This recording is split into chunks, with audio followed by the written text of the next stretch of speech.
Adaptive radiation ना. So in previous lecture we basically did explain about how exactly on here.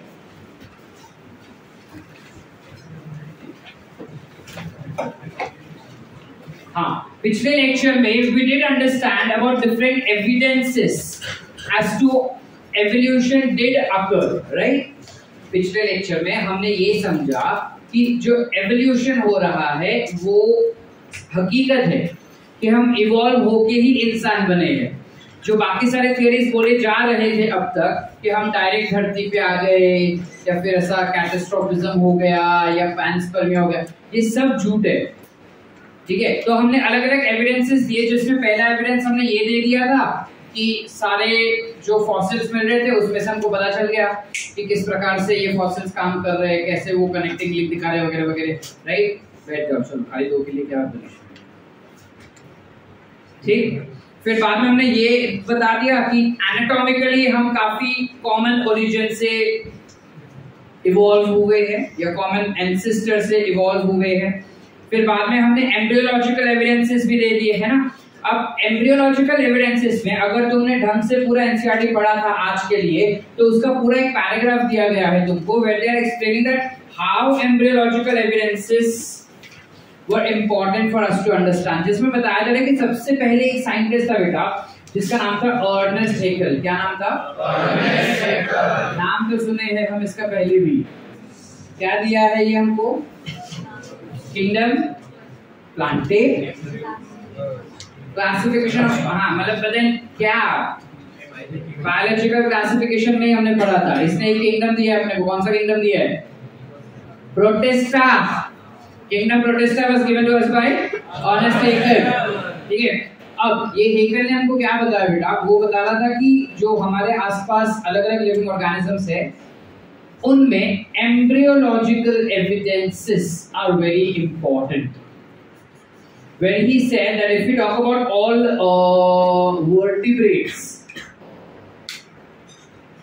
हर एक vertebrates जब embryological development दिखाते हैं तब इनिशियल लेवल पे सारे सेम होते हैं, लेकिन जैसे ये वर्टिब्रेट्स अडल्ट हो जाते हैं तब उनमें वेरिएशंस दिखाई देना शुरू हो जाते हैं।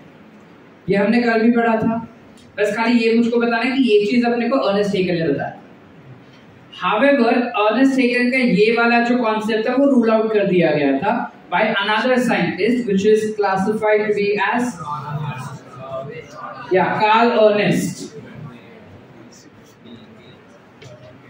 कार्ल अर्नेस्ट ने हमको ये बताया कि it is correct, whatever Ernst Haeckel said is correct that embryological evidences है, लेकिन सारे एनिमल्स पे अप्लाई नहीं होता, ये सिर्फ वर्टिब्रेट्स पे अप्लाई होता है। अगर तुम बात करो इनवर्टिब्रेट्स में तो उनके एम्ब्रियोलॉजिकल एविडेंसेस तो फॉलो ही नहीं होते। सबके एम्ब्रियोज अलग अलग तरीके से बनते हैं, दिखते भी अलग अलग है।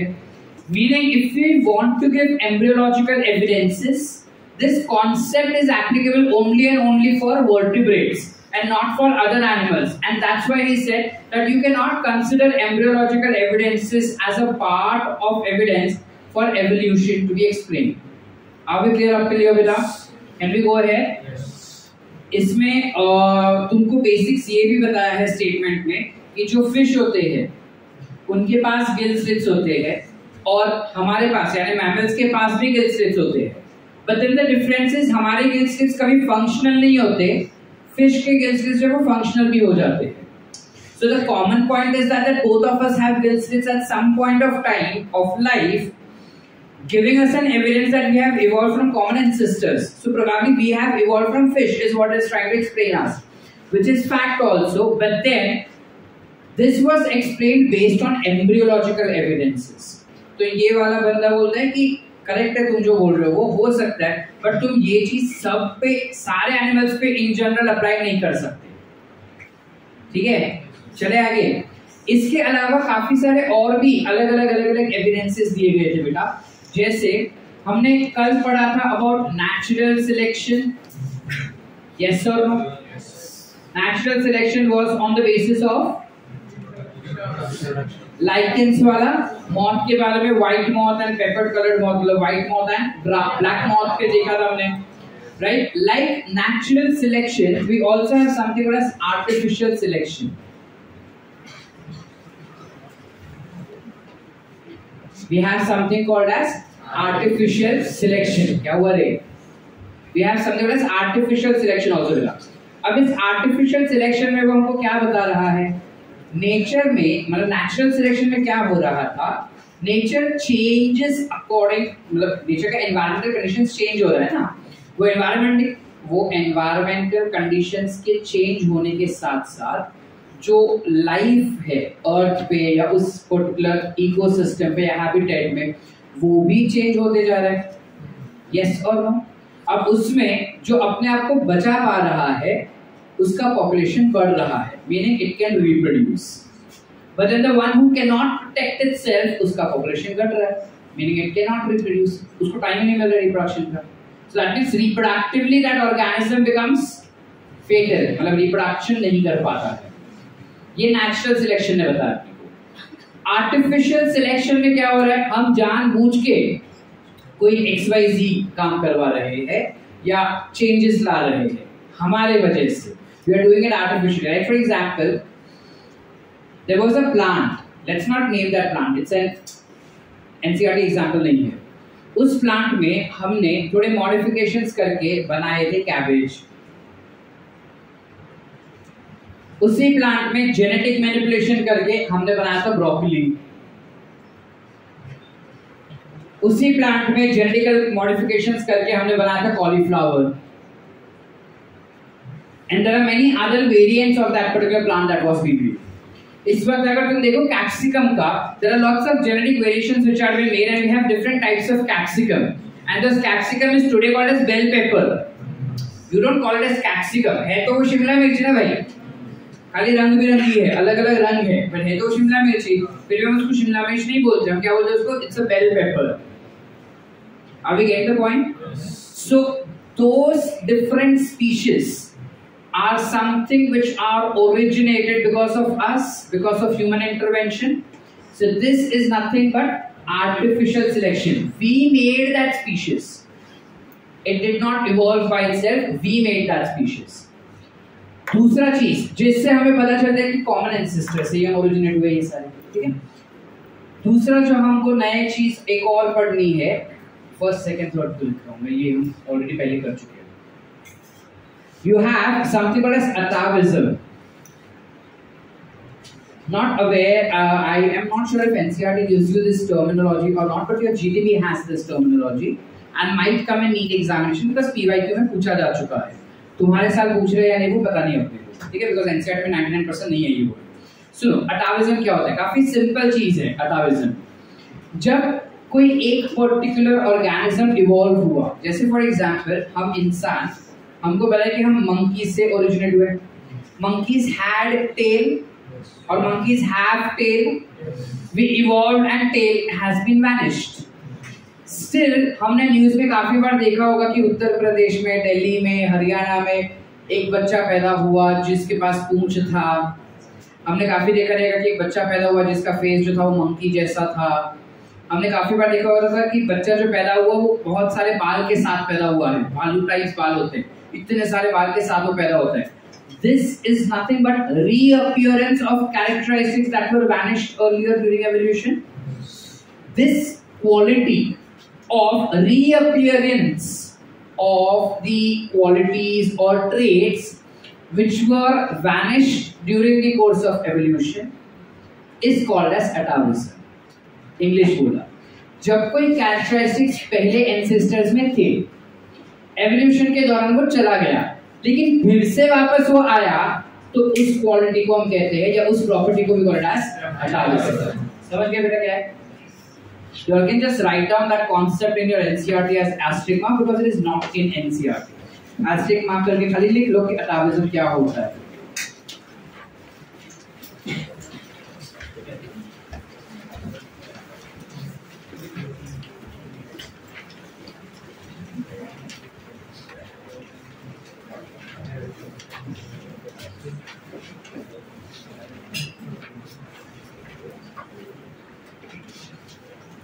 इसके अलावा जब हम बात कर रहे हैं, सिर्फ अटाविज्म लिखो एस्टेरिक मार्क करके, atavism, and just define what it is. That a characteristic which was existing in ancestors, lost during evolution, but comes back again after few generation is called as atavism. Example लिख देंगे, regaining of tails in current generation या humans. Reoccurrence, regaining नहीं, reoccurrence of tail in humans become one of the example. Hairy facial, lots of facial hairs या hairy body can be examples of atavism.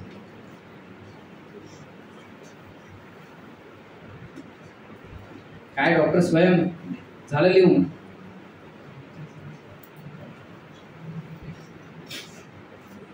चलिए आगे बेटा। अब जब इसी concept के बेसिस पे again I will be going little bit more into GTB first and then come back again to NCERT, because NCERT में काफी कम कॉन्सेप्ट है इसके बारे में।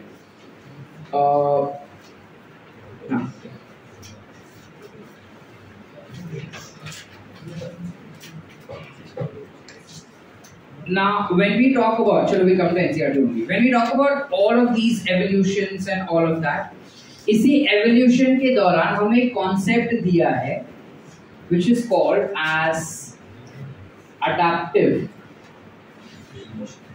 radiation.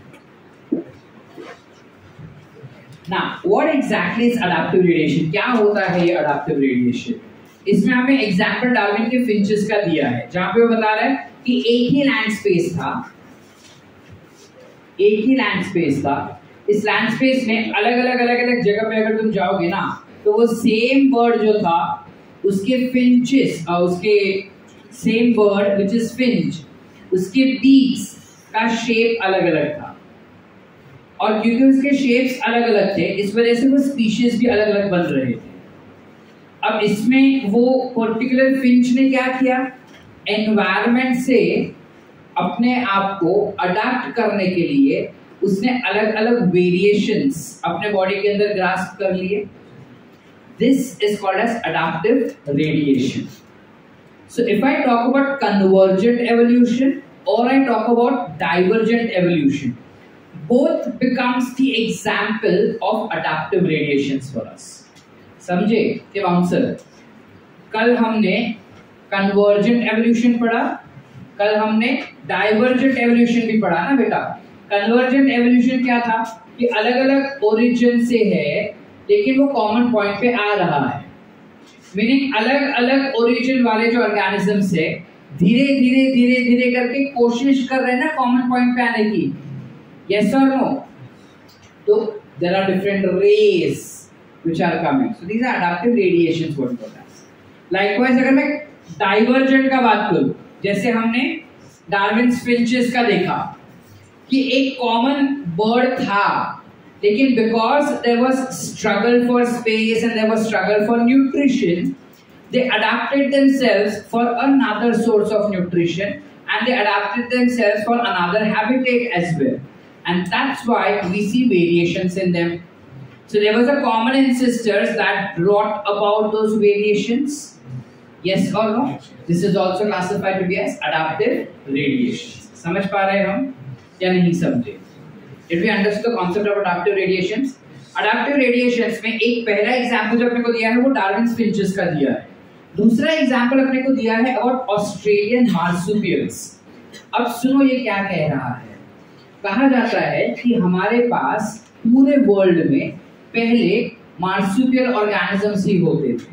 पहली बात, are we aware that we have two types of animals on this earth, one are called as marsupials and other are called as placental animals. सुने हो? ओके। कंगारू सुने हो? It is an example of marsupial animals. अब क्या होते हैं ये marsupial?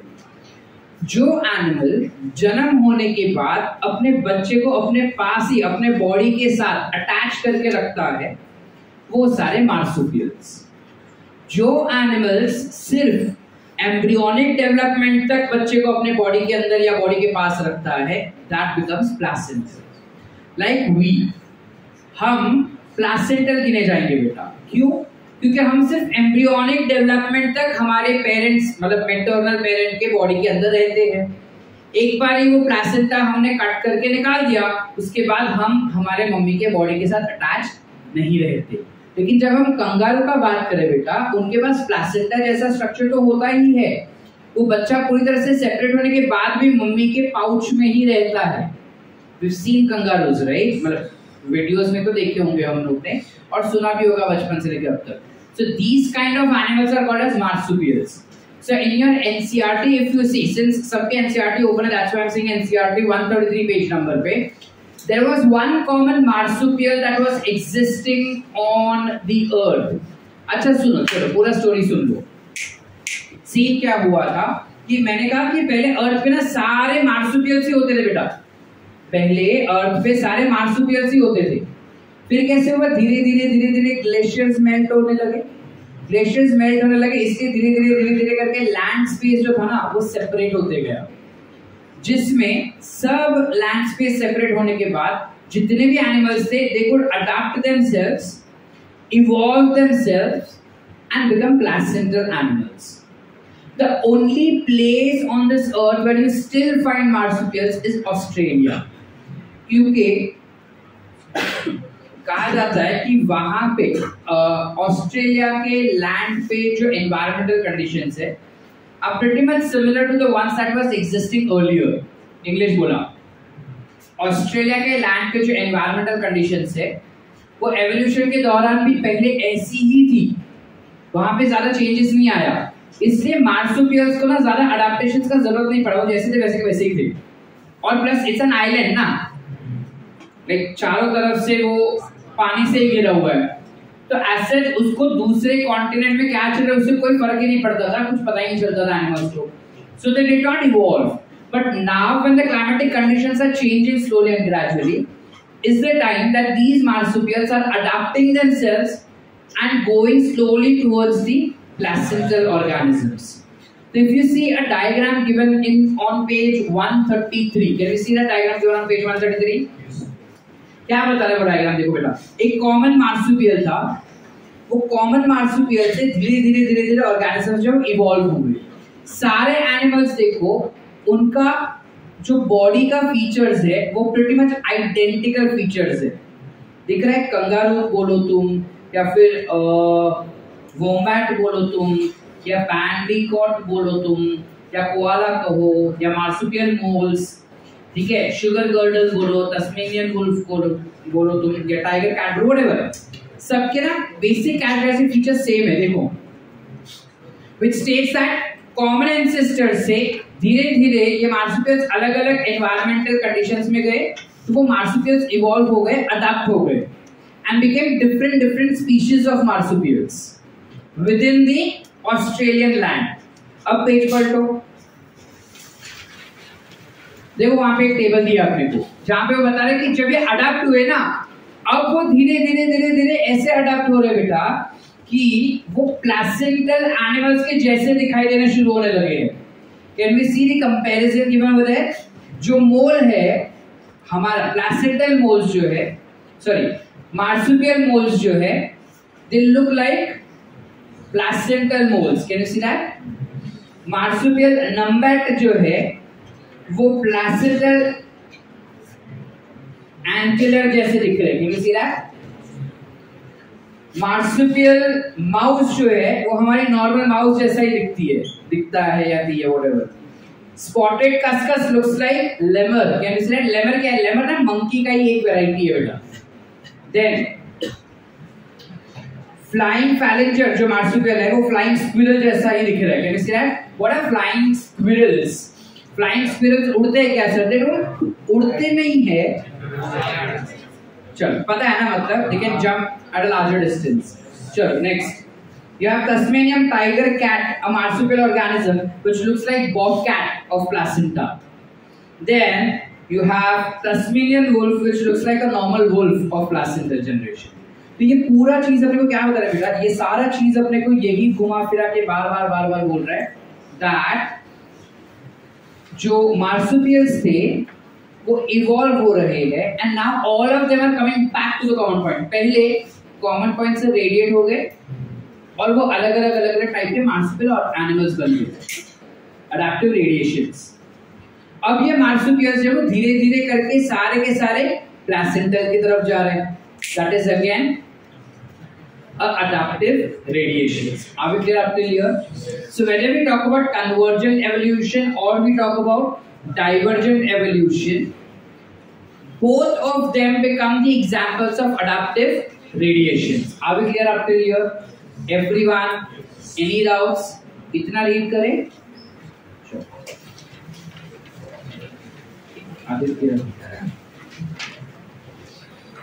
नीचे के जो बायोलॉजिकल एविडेंसेस दिए हैं ना, बायोलॉजिकल एविडेंस ऑफ एवोल्यूशन में वो खाली हमको बेसिक्स बता रहे हैं, जो मैंने शायद कल भी तुमको बताया था. मैक्सिमम चीजें कल हम डिस्कस कर चुके हैं इसमें. एक तो लमार्किज्म वाला कॉन्सेप्ट बता रहे हैं वो हमको यहाँ पे. दूसरी बात वो हमको बता रहे हैं, याद है मैंने तुमको बताया कि अगर हम किसी कॉकरोच को हीट स्प्रे करते हैं तो उनमें से कुछ कॉकरोच मर जाते हैं, but some of them retains it and evolves. तो यहाँ पे अपने को बैक्टीरिया का वैसा एग्जांपल दिया है कि सपोज दो बैक्टीरियल स्पीशीज है, स्पीशीज ए और स्पीशीज बी.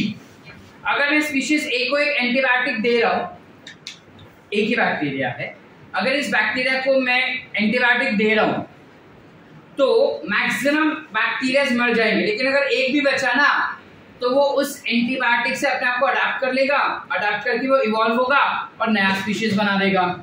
कोरोना में भी तो वही हो रहा था ना, बार बार बोलते हैं ना omega variant, alpha variant, beta variant, those are nothing but the same part, adaptive radiations there also. ठीक है. और इसमें बताया गया है कि डार्विन ने जो अपने को पूरा कॉन्सेप्ट बताया ना, कि कल हम पढ़े थे कि बहुत सारे लिविंग ऑर्गेनिजम्स पैदा करने का उसके पास कैपेबिलिटीज होते हैं, हम सबके पास. फिर देन ही सेड कि हाउ स्पीशीज ओरिजिनेट. यस और no? Yes. That entire concept Darwin का खुद का नहीं है, चुराया हुआ है. मतलब डार्विन ने फिंचेस को देखा, फिंचेस को देख के उसके प्यार में पड़ गया, पढ़ के अब उसको स्टडी करना था कि क्या सीन है, क्या सीन है, क्यों ऐसा है, क्यों ऐसा हो रहा है. उसमें ही came across a book that was written by scientist called as Malthus. I forgot the entire name. Thomas Malthus. Thomas Malthus नाम का एक ऑथर था, एक साइंटिस्ट था, एक नेचुरलिस्ट था, जिसने एक पूरा बुक लिखा था एवोल्यूशन पे. तो डार्विन ने उसी के सारे पोस्टुलेट्स को चुरा के डाल दिया अपने बुक में और कहा कि प्रोबेबली जो फिंचेस इवॉल्व हुए ना वैसे इवॉल्व हुए रहेंगे. समझ पा रहे हैं कि नहीं समझ पा रहे? So ideally we've covered up entire that concept as well. Sure, you can read that.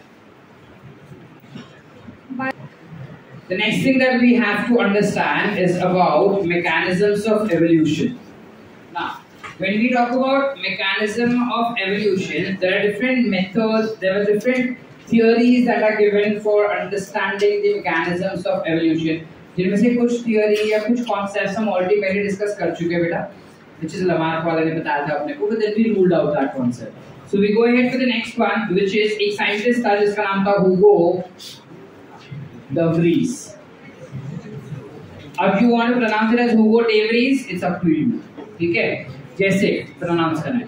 इस बंदे ने, हाँ बेटा तू बोल रहे, तू उसको समझा दे क्या क्या है, फिर मैं समझा देता हूँ. इस साइंटिस्ट ने एक पर्टिकुलर प्लांट के ऊपर काम किया था. Is the name of plant given to us?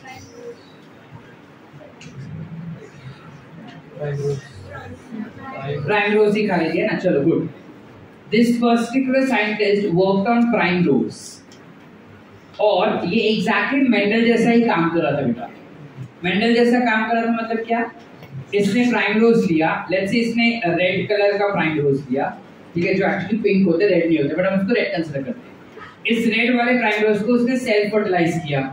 Self fertilise करने के बाद जितने भी ऑर्गेनिजम्स मिलने चाहिए थे वो सारे ऑर्गेनिजम्स रेड ही मिलने चाहिए थे ना, डोमिनेंट कैरेक्टरिस्टिक्स. तो उसको सारे रेड नहीं मिल रहे थे, उसको कुछ व्हाइट मिले. फिर उसने इन व्हाइट को वापस सेल्फ फर्टिलाइज किया. तो उसमें सेल्फ फर्टिलाइजेशन के दौरान इसको व्हाइट मिले लेकिन कुछ येलो भी थे. फिर सेल्फ फर्टिलाइज किया उसने येलो वाले को जो अलग से आ रहे हैं, उनको जब सेल्फ फर्टिलाइज किया तो और नए कैरेक्टरिस्टिक्स मिल रहे थे.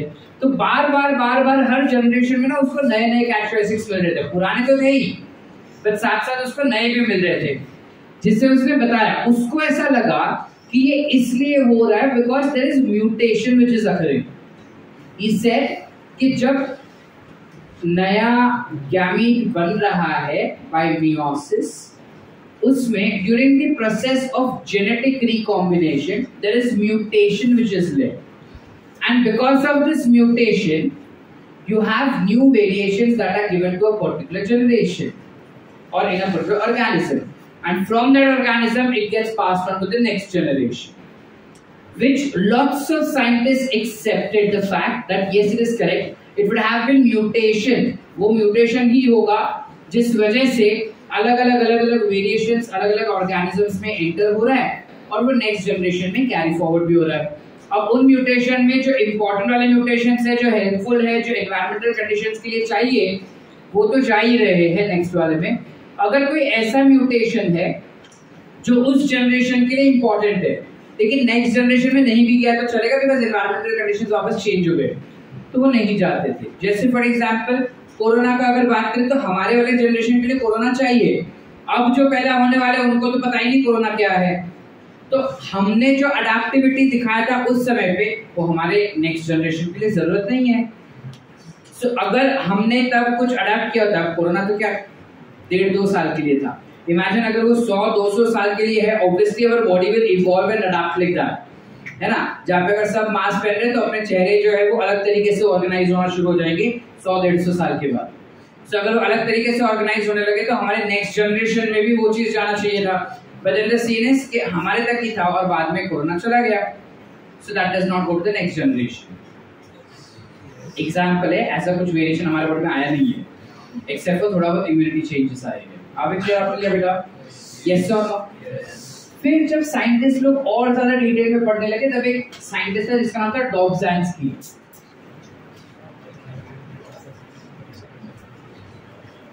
ये डॉब्ज़ांस्की नाम का जो साइंटिस्ट था उसने डार्विन वाले कॉन्सेप्ट, अच्छा डार्विन नहीं है, उसने डार्विन वाले कॉन्सेप्ट को जेनेटिक्स के साथ कोरिलेट किया और ये भी बताया कि it is genetics only that is causing variation, it is mutations only that is causing variations.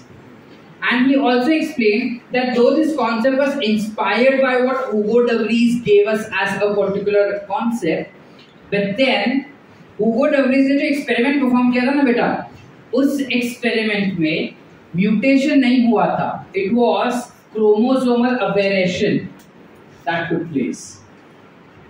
उसको जो रिजल्ट्स आ रहे थे या वेरिएशंस आ रहे थे दैट वाज क्रोमोसोमल अबेरेशन। अब क्या होते हैं ये क्रोमोसोमल अबेरेशन?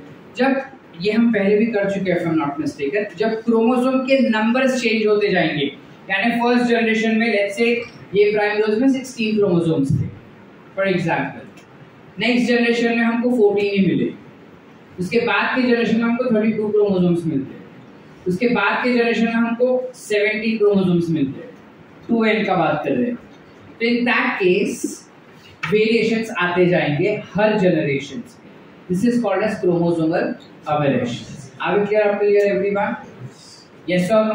तो डॉब्ज़ांस्की ने हमको एक्सप्लेन किया था कि हुगो de Vries ने जो दिया ना वो म्यूटेशन नहीं था, रादर इट वाज क्रोमोसोमल अबेरेशन। हालांकि हमें ये तो पता चल गया कि जीन्स आर इंपॉर्टेंट, ठीक है, और इसमें हमको हुगो de Vries ने ये भी बताया कि जब किसी भी ऑर्गेनिज्म के अंदर कोई वेरिएशंस आता है ना, इमीडिएट नेक्स्ट जनरेशन में वो वेरिएशंस हमको नहीं दिखता, ठीक है, it tends to jump from multiple generation, one generation to multiple generations, and that concept is called as saltation, जो हम कल के लेक्चर में कॉन्सेप्ट समझ चुके हैं कि साल्टेशन क्या होता है, ठीक है।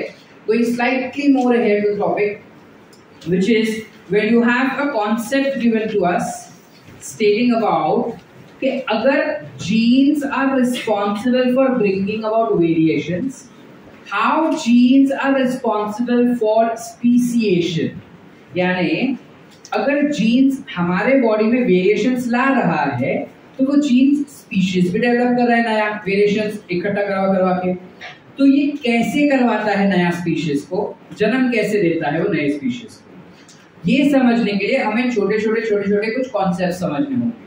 व्हाट आर दीस छोटे छोटे कॉन्सेप्ट? सबसे पहला concept is something called as a definition called as genetic population. Now what is genetic population? पहली बात तो पॉपुलेशन ही क्या होता है, जब कोई एक स्पेसिफिक स्पीशीज या जब अलग अलग स्पीशीज के लोग इकट्ठा जमा होते हैं एक जगह पे, तो उसे कहते हैं पॉपुलेशन। समझे? जैसे इस रूम में हम सब इंसान है, साथ में बैक्टीरिया भी रहेंगे, ठीक है। इधर मैं बकरी भेड़िए भी छोड़ रहा हूँ, इधर गाय बिल्ली भी आ रहे हैं, ठीक है। और ये सब, हाँ भाई क्या प्रॉब्लम है, सीधा बैठो सर, गाय भेड़िए सब आ रहे हैं, ठीक है। अब ये सारे एनिमल्स और हम अगर इधर रुक रहे हैं, प्लस में इधर 3-4 प्लांट्स भी डाल रहा हूँ, all of us together becomes genetic population. Are we clear? Any doubts? पक्की बात? या फिर if I simply also give you another example that we have humans over here, if I have Africans over here, Negroes, if I have Americans over here, if I have, let's say, we out of the lecture quickly, Daksh out of the lecture quickly. तुझे लग रहा है कि ये camera तेरे acting career को help करने वाला कहीं पे? Quickly out, ना रिकॉर्डिंग ऑन है, I don't want to mess up with that. It's okay, leave it. That sorry isn't affecting me one second. So when we talk about genetic population, we've understood what genetic population is.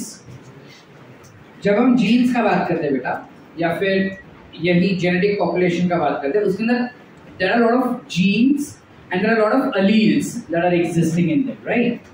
We know what are alleles. The question that I asked has certain answer which is either in yes or it is in no. Silence is not the answer. Thank you. So when I say about alleles, वो बता रहे हैं कि ये जो अलील का frequency होता है, फ्रीक्वेंसी मतलब कि अगर मैं सिंपली बोलूँ कि हमारे पास, हम जो इंसान बैठे यहाँ पे, we have brown eyes, some of us may have brown eyes, some of us may have gray eyes, some of us may have blue eyes, some of us may have black eyes, different shades of eyes, meaning we have alleles of all those shades, right? We have alleles of all these shades. Now let's say अगर 100 जन है इधर, 100 में से 20 जो है वो blue colour के आईज वाले alleles है उनके बॉडी में, 40 जो है उसके पास ब्लैक कलर वाले हैं, 10 जो है उसके पास ब्राउन कलर वाले होंगे, दूसरे 15-20 जो है वो ग्रे कलर आईज वाले रहेंगे, ठीक है। दूसरे जो बच गए हैं उनके पास ग्रीन कलर के आईज के जीन्स होंगे। अब ये एक पर्टिकुलर फ्रीक्वेंसी हुआ कि कौन सा अलील सबसे ज्यादा, कौन सा अलील सबसे कम। अगर मैं कट टू दूसरा भी चीज बोलूं कि हम यहाँ पे जितने भी बैठे सबने अलग अलग कलर के कपड़े पहने, but if you stand here and see most of them have on blue, that means alleles, if it was a gene, the frequency at which the blue color that I can observe amongst all of them is high as compared to green, yellow, white and black and red. Yes. Are you getting the concept what I'm trying to explain here? Yes. अब ये frequencies change हो जाएंगे अगर यहाँ से मैं आधे blue वालों को बाहर भेज देता हूँ, या आधे blue वाले बोलते हैं कि नहीं सब बोले पढ़ा रहे, मेरे को नहीं पढ़ने का ये चीज, ठीक है। समझ रहे क्या नहीं समझ रहे? अब विद दैट रिस्पेक्ट सेम चीज यहाँ पे भी हो रहा है जेनेटिक पॉपुलेशन में। वो बोल रहा है कि जेनेटिक पॉपुलेशन में अलील्स जो होते हैं, या तो वो डोमिनेंट अलील्स होंगे, या तो वो रिसेसिव अलील होंगे, या फिर they heterozygous dominant, which will always be in ratio 1:2:1। Yes or no? However, the total amount of genes will always be 1, ना भाई।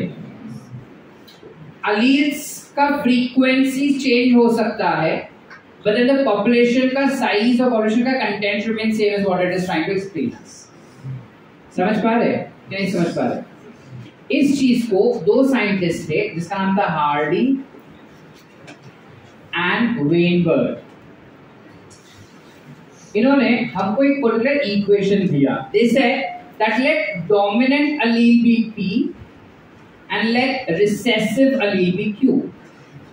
So then in that case dominant alleles जो रहेंगे that becomes P square, this becomes 2PQ, this becomes Q square and this becomes 1.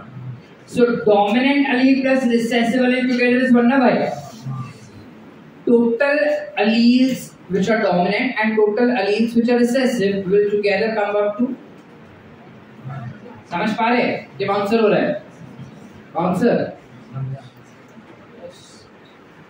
समझा या bouncer जा रहा है? Simple basic concept है, ज्यादा कुछ ट्रिकी नहीं है इसके अंदर। इसके ऊपर न्यूमेरिकल्स फ्रेम किए जाते हैं। आज अगर टाइम मिला तो हम ट्राई करेंगे सॉल्व करने का, नहीं तो will do it in the next week. कल नहीं है ना लेक्चर, नेक्स्ट वीक ट्राई करेंगे। सुनो अब वो क्या बता रहा है। हार्डी-वेनबर्ग का प्रिंसिपल बताता है कि जब ये तीन अलग अलग टाइप के अलील्स एग्जिस्ट करते हैं तो एक पर्टिकुलर गिवन पॉपुलेशन में these alleles if it is graphed ना, मतलब इन alleles के फ्रीक्वेंसी को अगर तुम ग्राफ में डालोगे तो जनरली वो नॉर्मल डिस्ट्रीब्यूशन दिखाता है कुछ ऐसा, ठीक है, जहां पे इक्वल नंबर ऑफ या equal distribution of alleles are present like this. This is called as normal distribution. क्या कहेंगे इसको अपन? Normal distribution. जहां पे कुछ obviously ये एक ही है ना बेटा और ये डबल है, so ये दोनों सेम लेवल के, ये थोड़ा सा लेवल का। This is called as normal population, normal distribution of population. अब वो बता रहे कि कुछ फैक्टर्स ऐसे होते हैं जिनके वजह से ये नॉर्मल डिस्ट्रीब्यूशन जो है वो चेंज हो जाता है। अब क्वेश्चन इस कैसे कौन से फैक्टर्स है जिसकी वजह से ये चेंज होता है।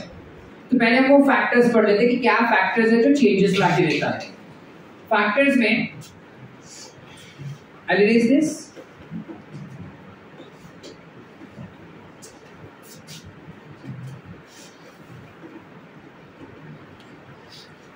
जब हम फैक्टर्स का बात करते हैं सबसे पहला फैक्टर जो है that is genetic recombination, correct? When you have genetic recombination taking place, whether it is artificially done or naturally obtained, you will definitely have changes in the frequencies of a particular allele, right? Meaning अगर if I have a male, if I have a family, let's say एक family है जिसमें mummy के पास green eyes है, दोनों बच्चों के पास भी मम्मी के ही ग्रीन आइज आए, अब वो एक परिवार हो गया। उस परिवार में अब बेटे का शादी हुआ ब्लू आइज वाली लड़की के साथ, समझ पा रहे? बेटे का शादी हुआ ब्लू आइज वाली लड़की के साथ। अब जो नेक्स्ट आ रहे हैं ना उसमें एक बच्चा ब्लू आइज है, एक बच्चा ब्राउन आइज है। Now initially the frequency of green was high. Now that gets diluted because you have new alleles that were introduced in them. And plus when you have genetic recombination, I had a new allele also coming up ना भाई, which was what? ये पहले नहीं था family में, तो ये नया आया, तो उसका allele frequencies change हो गए। यानी जब मैं बोल रहा था कि 100 में से 3 लोग जो है वो ग्रीन आइज के थे, अब क्या हो रहा है 100 में से 3 ग्रीन आइज के नहीं है, अब I have laser because I have other organisms also which were introduced. यानी पहले अगर परिवार 4 का था, इन 4 में से 3 एक आई कलर का था और एक अलग आई कलर का था। Let's say 3 were green eyes and 1 was black eyes. अब इन 3 में से एक ने शादी किया ब्लू आइज वाले के साथ, वो ब्लू आइज में बच्चे जो हुए वो क्या हुए, ब्लू हुए एंड ब्राउन हो गए। सो 4 में 3 थे, अब ये 3 मतलब 4 5 6 और 7 लोग हो गए ना परिवार में। अब 7 में से 2 हो गया। सो if I talk about percentage ratios, अगर समझ पा रहे हैं तुम इसको, समझ पा रहे हैं क्या बोल रहा हूं मैं? Is it making sense? Yes. The percentages are changing. It is getting diluted now. जहाँ पे 4 में 3 is a bigger component, is a bigger number. 7 में 3 is not a bigger content. समझ पा रहे हैं कि नहीं समझ पा रहे? तो अब इसमें क्या हुआ, मेरा allelic frequencies change हो गए। So genetic recombination did that ना? Genetic recombination with that variations is what it is trying to explain. इसके अलावा there can obviously be mutations that might lead to genetic variations, allelic variations आ सकते हैं mutation की वजह से, या फिर you may have gene flow. Gene flow क्या होता है? For example let's say suppose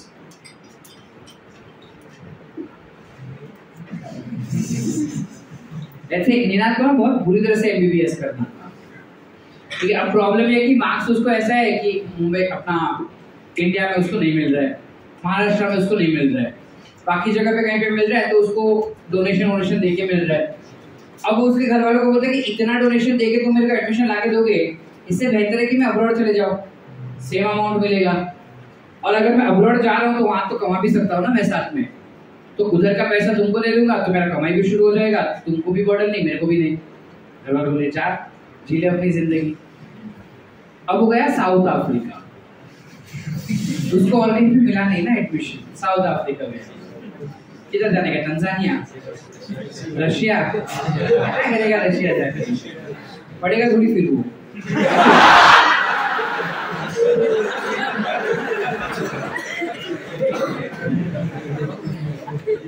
हम ऐसी जगह पे भेजेंगे ना जहाँ पे वो पढ़े, तो उसको साउथ अफ्रीका भेज। चल अब हो गया साउथ अफ्रीका, ठीक है ना। It's a hypothetical situation we are making. अभी अपना स्टोरी है ना, तो हम जैसा चाहे वैसा बना सकते हैं। साउथ अफ्रीका में कोई इंडियन था ही नहीं, ये पहला इंडियन है जो गया उधर। अब पहला इंडियन था जो उधर गया, उसने उसके जो मेडिकल डिग्री के जितने साल थे वो पूरे कर लिए। अब उसका वीजा ना एक्सपायर होने वाला था। अब वो बोला कि इधर पढ़ाई के लिए मेरे माँ बाप ने इतना खर्चा किया, मैंने मेरा इंडियन करेंसी इतना दिया, अब मैं इधर से पैसा खींच के लेके जाएगा, I can not go like that. पता नहीं वीजा खत्म हो गया उसका। अब वीजा अगर खत्म हो गया है और उसको उधर ही रुक के कमाना है, what is the easiest thing that he could do is, अब वो शादी कर लेते। अब वो किसी साउथ अफ्रीकन लड़की के साथ शादी कर लेता है। अब उसको मिल गया ग्रीन कार्ड, उसकी चाहती वीजा की, बैठ गया ग्रीन कार्ड लेके। अब शादी किया है तो बच्चे तो होंगे ही ना, अब उसके बच्चे हो रहे। अब ऐसा सीन है कि वहां पे तो सारे काले, तो जितने भी लोग थे ना उनकी आंखें भी काली ही थी, meaning they had black eyes. और ये ठहरा ब्लू आईज वाला, हाइपोथेटिकल ना, अमूल हमारा स्टोरी। अब ये ठहरा ब्लू आईज वाला। अब जब दोनों का बच्चा हुआ ना, तो ना ब्लू आया ना ब्लैक आया, ग्रीन आईज आया, जेनेटिक रिकॉम्बिनेशन, ठीक है, जेनेटिक रिकॉम्बिनेशन। अब क्या आया यहाँ पे, चलो लेट्स से ग्रीन आईज नहीं ब्लू आईज ही आया बच्चे, चलो let's make it more easier, complex नहीं करते। ब्लू आईज आया, अब इधर थोड़ी आएगा, अब बस गया ना उधर साउथ अफ्रीका में, अब मजा आ रहा है उसको उधर, तो उधर ही रहने लगा। अब यहाँ पे क्या हुआ, gene that was there in Indian population flew from one population to another population, gene flew. अब supposedly for XYZ reason वो बच्चा उधर survive नहीं कर पाया उस environment में, और वो बच्चा मर गया। अब वो बोलते हैं मैं तेरे साथ क्या करूँ, पैसा कमा लिया, बच्चा है नहीं, जरूरत नहीं, तो अब वो वापस आ जाता है कहाँ पे। अब इसमें क्या हुआ, उस पॉपुलेशन में ब्लू आइज का जो जीन अलील था, ब्लू आइज वाला जीन बोलो या ब्लू आइज वाला अलील था, वो गायब हो गया या वो चेंज हो गया, इधर बढ़ गया उधर कम हो गया। This concept of variation in the alleles is called as genetic drift। क्या बोलते हैं, कॉन्सेप्ट समझे, अब कभी नहीं भूलोगे ना ये चीज। This is called as genetic drift. Are we clear up till here? So these are certain basic. Are there any more? Mutation is done, natural selection is one। okay चलो, now I don't need to explain you what is natural selection, हमको पता है ना ये चीज है, बार बार क्या बताने का, सेम चीज। नेचुरल सिलेक्शन कैसे पॉपुलेशन को वेरिएट करता है, ये मौत वाले में अपन देख चुके हैं, तो हम वापस नहीं एक्सप्लेन करेंगे उसको, इट इज अंडरस्टूड। अब क्वेश्चन इज कि ये सारे फैक्टर्स ऐसे हैं जो इस पर्टिकुलर इक्वेशन को या रेशियो को चेंज करेगा, है ना। अब जब वो इक्वेशन को चेंज करता है, it is natural selection which gets changed because of these particular reasons. Natural selection अलग अलग तरीके के हो सकते हैं depending on these factors. ये नहीं, these factors. Now, how exactly can natural selection vary? 3 type के natural selections हो सकते हैं। ये तो अपना नॉर्मल है। इसके अलावा इसके वेरिएंट्स हमको देखने हैं। तो पहला वेरिएंट ये हो जाता है जहां पे सपोजिटली मेरे पास कुछ ऐसे चूहे हैं, या फिर I will give you more better version.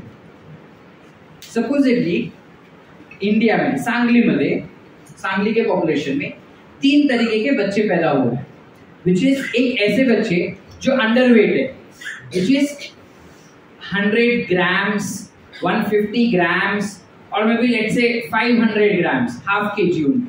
Now these are very thin, na, very lightweight. तो इतना lightweight वाला survive नहीं कर पा रहे. So there is an allele of that weight, which is very lightweight, couldn't survive. मर जाते हैं बच्चे, थोड़े दिन जी के बाद में मर जाते हैं. Cut to कुछ ऐसे बच्चे हैं जो 10 किलो, 20 किलो, पैदा ही 20 किलो के हो रहे हैं. अब छोटू बेबी 20 किलो का मतलब, तो उसका बॉडी ना बराबर से फंक्शन नहीं कर पाता, ओवरवेट की वजह से वो भी मर जाते हैं. कुछ बच्चे ऐसे जो 3.5 किलो, 5 किलो, 4 किलो वैसे हैं, अभी तो नॉर्मल है, सो दे सर्वाइव. मीनिंग हमारे पास 3 कैरेक्टरिस्टिक्स थे, 3 एक्सट्रीम्स थे, 3 कैरेक्टरिस्टिक्स थे, 2 एक्सट्रीम और एक मीन वैल्यू ना. तो जब मीन वैल्यू सरवाइव कर जाता है और एक्सट्रीम वैल्यूज वाले ऑर्गेनिजम्स मर जाते हैं या डिसअपियर हो जाते हैं या उसका पॉपुलेशन कम हो जाता है, तो हमारा ये जो ग्राफ है वो चेंज हो जाएगा एंड इट विल कम और show us a greater peak at mean value. Can you see that? This is called as stabilizing effect. Called as stabilizing effect. Why? Because the population is getting stabilized and all those babies which were having a weight of 3 to 5 kgs were surviving. 5 kilo से ज्यादा मर रहे, 3 से कम भी मर रहे. Are we clear? Yes. So this becomes an example of change or drifting of gene leading to natural selection. This kind of natural selection is called as stabilizing effect. Are we clear? Yes. Next दूसरा वो बताता है जहां पे जो alleles होते हैं या जो जीन्स होते हैं वो या तो लेफ्टवर्ड, मतलब इधर it will go towards right extreme और it will go towards left extreme. How exactly it goes to right extreme और left extreme? The best example that we can think of over here is about moths only. जब हमारे पास black और white moth थे, initially कौन से moth सबसे ज्यादा अपने को पॉपुलेशन बना के दे रहे थे? White moth. तो इनिशियली ब्लैक मॉथ का पॉपुलेशन तो खत्म हो रहा था ना भाई. देखो ग्रे जैसे तो कुछ है ही नहीं अपने पास, तो मीन वैल्यूज तो है नहीं, पहले ही उड़ गई. अब वैल्यूज या तो इस तरफ जाएगी या फिर वो वैल्यूज इस तरफ जाएगी. यस और नो? मीन के तरफ तो नहीं है, इधर it drifts to this side और it drifts to this side. तो इस टाइप के इफेक्ट को जहां पे वो या तो लेफ्ट जा रहा है या तो राइट जा रहा है, इस टाइप के इफेक्ट को you will call it to be as directional effect या डायरेक्शनल सिलेक्शन. जो मुझे पता है मैं क्या कर रहा हूं. If I have only one surviving ना, either it moves to this side or it moves to this side. तो मैंने दोनों बना के दिखाए तुमको, अब एक मिटा दिया. डायरेक्शनल चेन है, तुमको डर गए तुम. तीसरा, if I draw your पीछे दिखता है लास्ट बेंच पे, मर के मत देखो, जो दिखा रहा हूं. तीसरा इफेक्ट जो हमको दिखाया जा रहा है वो बता रहा है कि मीन वैल्यू ही नहीं होता, बाकी आजू बाजू के सब होंगे. समझ पा रहे? जो मीडियन वैल्यू रहेगा ना वो नहीं रहेगा, बाकी आजू बाजू के सारे रहेंगे. तो इसको हम कह देंगे क्या? Disruptive selection. So you will have peak like this, you will have another peak like this. This is called as disruptive selection. अब disruptive selection के एग्जाम्पल के लिए हम क्या ले सकते हैं? If I have, let's say for example, I have 3 different types of plants. एक जो रेड फ्लावर दे रहा है, एक जो व्हाइट फ्लावर दे रहा है, एक जो पिंक फ्लावर दे रहा है. व्हाइट फ्लावर जो रहता है उसको बहुत ज्यादा पानी चाहिए, ठीक है, और जो कौन सा बोला, व्हाइट बोला है, व्हाइट वाले को बहुत ज्यादा पानी चाहिए, ठीक है. अब व्हाइट वाले को जो बहुत ज्यादा पानी चाहिए ना, वो रेनी सीजन में ही ग्रो हो रहा है, ठीक है. दूसरा ऐसा है जिसको जरा भी पानी नहीं चाहिए, zero water. So let's say it is growing in dry desert area only. अब पिंक वाला ऐसा जिसको मॉडरेट वाटर चाहिए, ना बहुत ज्यादा ना बहुत कम. पर प्रॉब्लम ऐसा है कि ऐसा कोई ज्योग्राफिकल एरिया एग्जिस्ट ही नहीं कर रहा है. तो मेजॉरिटी ऑफ द टाइम मुझे कैसे मिलेंगे? या तो व्हाइट मिलेंगे या रेड मिलेंगे. पिंक वाले एलिमेंट्स मिलेंगे क्या अपने को? That becomes an example of, ठीक है. इसके अलावा we can also think of a certain bird जो एग्जिस्ट करता है. कैमरॉन करके एक पर्टिकुलर जगह है जहां पे एक बर्ड्स एग्जिस्ट करते हैं. ये 2 टाइप के बर्ड्स है बेटा. एक जो छोटो बर्ड है उसका बीक काफी छोटा है, तो वो जो सॉफ्ट सीड्स होते हैं ना उसको खाता है, छोटे छोटे सॉफ्ट सीड्स को खाता है. दूसरा बर्ड ऐसा है जिसका बीक बहुत बड़ा है, और बहुत बड़ा होने की वजह से जो हार्ड सीड्स होते हैं ना वो उसी को खा पाता है, सॉफ्ट को नहीं खा पा रहा है. छोटे बीक वाला हार्ड को नहीं खा पा रहा है, बड़े बीक वाला सॉफ्ट को नहीं खा पा रहा है. दोनों अपने आप में मस्त. अब बीच में एक और स्पीशीज है जिसका इन दोनों के बीच वाला चोंच है. अब बीच वाले चोंच की वजह से ना वो सॉफ्ट वाला ढंग से काट पा रहा है, ना वो हार्ड वाला ढंग से काट पा रहा है. इस वजह से उसको खाना नहीं मिल रहा है, जिस वजह से इस टाइप के बर्ड्स अपने को दिखाई देने ही बंद हो गए. आगे क्लियर आपके लिए? So these are certain examples of disruptive, stabilizing and directional selection. Are we clear up till here? Everyone? Yes. Any doubt so far बेटा? Concept clear अपने को? इसके बेसिस पे मैंने जो एग्जाम्पल्स बोले वही आएंगे क्या सर? ऐसा नहीं होता. कोई भी एग्जाम्पल तुमको डाल सकते, तुमको पूरा फ्रेम करके देंगे इतना बड़ा पैराग्राफ जहाँ पे बताया जाएगा कि ये ऐसा, ये ऐसा, ये इसमें ये सर्वाइव कर गया, ये नहीं कर पाया. तुम बताओ किस टाइप का सिलेक्शन हो रहा है. अब तुम्हारे में अकल होना चाहिए कि ये मीन वैल्यू है या एक्सट्रीम वाले value, and depending on that you can select what it is. ठीक है. Examples are not given in your NCERT. अब मैंने एग्जांपल्स बोल दिए, मैं रिपीट नहीं करने वाला. घर जाके वीडियो को वापस से देख लेना और एग्जांपल्स लिख लेना एनसीईआरटी. ठीक है. चलो आगे चले थोड़ा. अब इसमें जब ये पॉपुलेशन शिफ्ट हो रहा है ना बेटा, एनवायरमेंटल कंडीशन की वजह से, ये जेनेटिक ड्रिफ्ट वगैरह की वजह से क्या हो रहा है, पॉपुलेशन जब चेंज हो रहा है ना, इस वजह से नए स्पीशीज भी बन के मिल जाते हैं. इस वजह से नए स्पीशीज भी बन के मिल जाते हैं. अब जब नए स्पीशीज बन के मिल रहे अपने को, तो हमारा प्रश्न ये है कि नए स्पीशीज कैसे बन के मिल रहे हैं. तो कैसे बन के मिल रहे हैं, उसमें एक तो of course genetic is the reason for that, but इसमें कुछ टर्मिनोलॉजीज भी हमें पढ़ने हैं. जब ये सारे फैक्टर्स अफेक्ट करते हैं जेनेटिक मेकअप और allelic makeup of a population, you have new species also been made because of this only. How is that possible, sir? कैसे हो रहा है ये चीज? तो सुनो, you have something called as sympatric speciation and something called as parapatric speciation. This is GTV content, not NCERT, but understand what it is. Must there. Sympatric क्या है? Same population. Allopatric, sorry, not para. You have allopatric. Allo meaning different population. अब इसमें क्या होता है, allopatric में क्या scene होता है? हमारे पास 2 लैंड स्पेस है, कुछ ऐसा. ठीक है, यहाँ पे लेट्स से हमको एक पर्टिकुलर टाइप के पेड़ मिल रहे हैं, यहाँ पे दूसरे टाइप के पेड़ मिल रहे हैं, ठीक है, या फिर आई वुड रादर से कि यहाँ पर this is more of forest environment and this is more of a beach environment, completely different. ये पहाड़ वाली चीजें है, यहाँ पे बीच और समुद्र वाली चीजें हैं। अब यहाँ पे ना पॉपुलेशन का साइज बहुत ज्यादा बढ़ गया है, जिसकी वजह से बहुत सारे अलग अलग एनिमल्स रह रहे हैं और काफी ज्यादा खिचपिच हो रहा है। I show the colour difference. चलो ये ऐसे हो गया,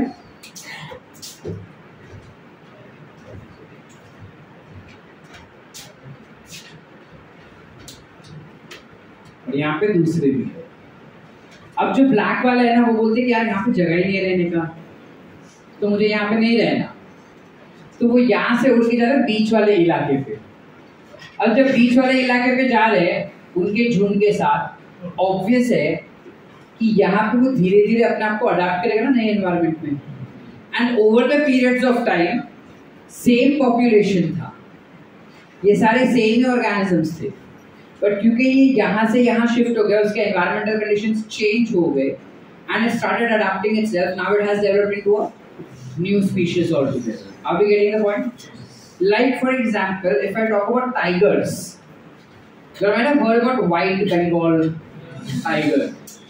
अब एक्चुअली ऐसा कुछ था नहीं white Bengal tigers थे, पहले जो नॉर्मल टाइगर होते हैं अपने ऑरेंजिश बॉडी और ब्राउन स्पॉट्स या ब्लैक स्पॉट्स होते हैं, वैसे टाइगर्स एग्जिस्ट करते थे। अब प्रोबेबली वहां पे कुछ एवोल्यूशन हुआ रहेगा ना, कि जब वो एक जगह से छूट के कहीं और गया, या even if you talk about peacocks, colourful होते हैं, but you know that there are some peacocks which are colorless, ठीक है। और if I talk about us, हम सबके बाल काले हैं ना, फॉरेन कंट्रीज वालों के बाल तो अलग ही होते हैं, है ना। अब जब यहाँ से लोग फॉरेन शिफ्ट हो जाते हैं, ठीक है, तो तुमने काफी बार नोटिस किया रहेगा कि उनके बच्चों के बाल ना व्हाइट रहते हैं, व्हाइट मैंने थोड़े गोल्डनिश होते हैं, they are not as black as Indian hairs are, so that is what same concept ना, the species is getting evolved. अब उसके पेरेंट्स जो है वो नॉर्मल इंग्लिश बात करते हैं जैसा हम बात करते हैं, लेकिन उसके बच्चे क्योंकि वहां की पैदाइश है, उनका इंग्लिश अमेरिकन एक्सेंट वाला रहता है। यस और that means those particular species has evolved depending on the new environment, so that is nothing but what we call it as allopatry. जब एक लैंड से दूसरे लैंड पे शिफ्ट हुए तो उसे कहेंगे एलोपैट्री। दूसरा होता है सिम्पैट्रिक। सिम्पैट्रिक में क्या हो रहा है, एक ही पॉपुलेशन है, एक ही जगह है, एक ही land space, same population, but then they get variated. Now how is that happening? सुनो,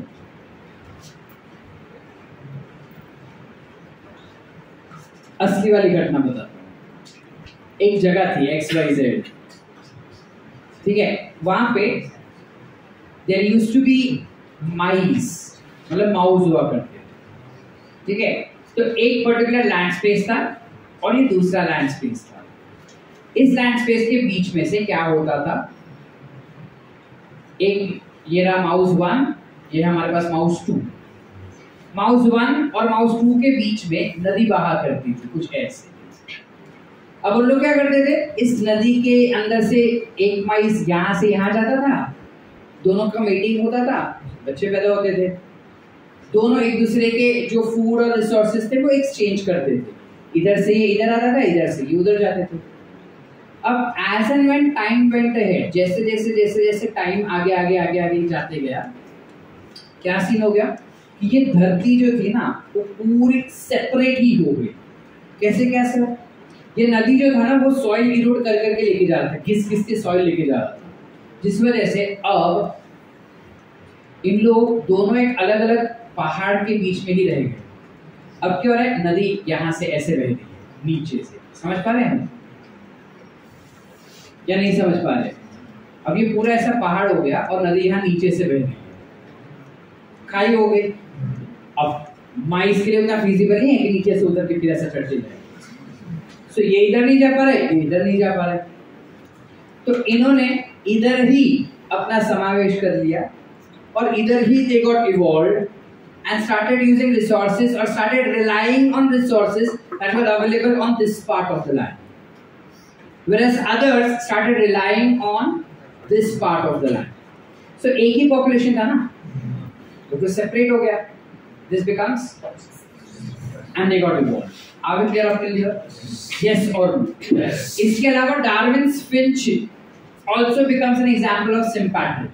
जहाँ पे वो जो birds थे ना, उन्होंने अपने आप को अडाप्ट कर लिया.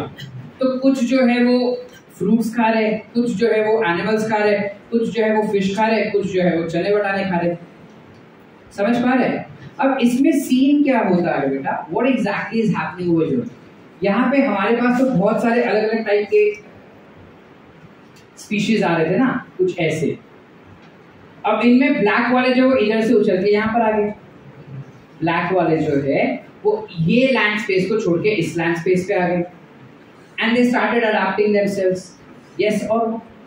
So this particular organisms, which were the first organism to come on this particular land and proliferate, meaning उस लैंड स्पेस पे आने के बाद वो मल्टीप्लाई कर रहे हैं, अब वो रिप्रोडक्शन कर रहे हैं, पॉपुलेशन बढ़ा रहे हैं उनका. तो इस वाले स्पीशीज को हम कहते हैं फाउंडर स्पीशीज. क्या कहते हैं? Founder species. And this effect is called as founder's effect. We call it as founder's effect. Are we clear up till here? Any doubt so far? अब एक और इफेक्ट बताया है हमने को, जिस बॉटलनेक इफेक्ट. अब ये बॉटलनेक इफेक्ट क्या होता है बेटा? हमारे पास बहुत सारे, जैसे अगर यहाँ पे मैं सिंपली तुमको बताऊं, हमारे पास यहाँ पे बहुत सारे अलग अलग लोग यहाँ पे बैठे हैं, बहुत सारे. अब मैं बता रहा हूँ कि मेडिकल में सिर्फ वही लोग जा पाएंगे जिसको नाचना अच्छे से आता है. स्टडीज वडीज छोड़ो भाड़ में, चलो let's not take it very serious. मैं बता रहा हूँ मेडिकल में सिर्फ वही लोग जा पाएंगे वो very good dancers. Now in that case, only those which are very good dancers will be able to be surviving in the environment. Aditya बोलते मेरे को नाचने नहीं आता, पढ़ाई का बोलो, अब वो तो नहीं जा पाएगा. तो maximum of them could not come out, but only few of them could come out. That concept is called as bottleneck effect, जहाँ पे only the ones, बहुत बड़ा कुछ catastrophism हो गया है, बहुत बड़ा कुछ हादसा हो गया, उस हादसे में जितने सर्वाइव कर गए ना भाई, those become the founder, and those are the result of bottleneck effect. Those founders are result of bottleneck effect. समझ पा रहे क्या? Yes or no? Yes. Do we understand what we are studying right now? What we are talking about? There are too many examples that I've given you all, out of which none of the examples are given in your NCERT. But I'm trying to explain you that these are the terminologies and this is their meaning. तुम concept समझो बेटा. Concept समझ गए ना तो question को समझ के आंसर लिख पाओगे. समझ पा रहे हैं हम? Yes or no? Yes. Are we clear up till here? Yes. So that's how basically there was evolution that occurred and there is new species that was born. Next concept that we have with us is as to how exactly humans got evolved. So talking about the series of evolution and human evolution is a part that is pending with us. That part we would do in the next lecture, not today. Because according to me, this is enough content for you all to talk about in one day. अगर ये सब content हम लिखते बैठते थे तो आज के दिन में इतना सारा नहीं होता था. तो आज के लिए इतना knowledge काफी है. क्या क्या पढ़े आज अपन?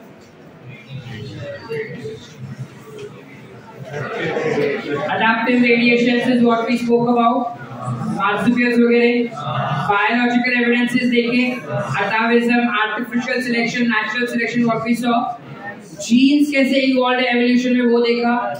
Genes कैसे alleles के हमने particulates पढ़े कि कैसे alleles जो है play an important role in a particular population and how evolution takes place because of those alleles is what we've understood. Bottleneck effect. Founder's effect is what we studied. We also studied how natural selection gets affected because of various factors, and when they get affected, we have three types of natural selection that we saw: stabilizing selection, the stabilizing effect; disruptive selection, या फिर we've understood all of that. Everyone, any doubts? नक्की. Can we read this much? इतना read करते हैं, उसके बाद